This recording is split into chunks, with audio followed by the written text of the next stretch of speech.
నమస్తే అండి. Welcome to Ramanamma garden. మా గార్డెన్‌లో చూసారా నేతి బీర మా మనవరాలు కూడా బీరకాయ కోసేస్తాను అంటుందండి. 3 బీరకాయలు వేసాయి.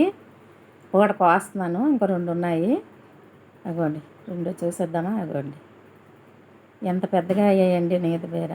పుదీనా ఉందండి. చట్నీకి కొంచెం కోసిద్దాం. 2 కప్పుల్లో పెట్టాను. బాటిల్లో పెట్టాను. చుట్టూ రంధ్రాలు పెట్టి చిన్న చిన్న రొమ్మలు పెట్టానండి. దాంట్లో పసుపులేరు మట్టి కలిపి వేసాను అంతే. ఎంత చక్కగా పెరిగిందో చూసారా? ఇది ఏదైనా పుదీనా చట్నీ చాలా మంచిదండి హెల్త్కి. వారానికి 2 సార్లైనా పుదీనా చట్నీ చేస్తాను.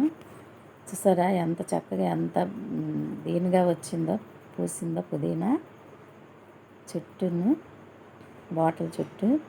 మళ్ళీ వారం అయ్యేసరికి 4, 5 రోజులు అయ్యేసరికి చిగురు పెట్టేస్తుందండి. వారం వరకు అవసరం లేదు. మనం లిక్విడ్ ఫర్టిలైజర్లు అన్నిటికి మొక్కలతో అట్టు ఇస్తాం కదా, అన్ని మొక్కలతో పాటు దానికి చక్కగా చిగురులు ఎట్టుకొచ్చేస్తుంది. బిర్యానీ కప్పు చూడండి పారేయడం ఎందుకని పుదీనా వేసాను. ఎంత పెద్ద జంటలు వేసుకొచ్చేసిందో హెల్తీగా. చూడండి ఎంత పచ్చగా ఉందో. చూడండి ఎంత బాగుందో. మన మిద్దె తోటలో మనం పుదీనా, కొత్తిమీర, పచ్చిమిర్చి కంపల్సరీ వేసుకోవాలండి. అవసరానికే మనకి ఎప్పుడు అవసరమైతే అప్పుడు కోసుకోవచ్చు. ఇదిగోండి నేతి బీర, పుదీనా.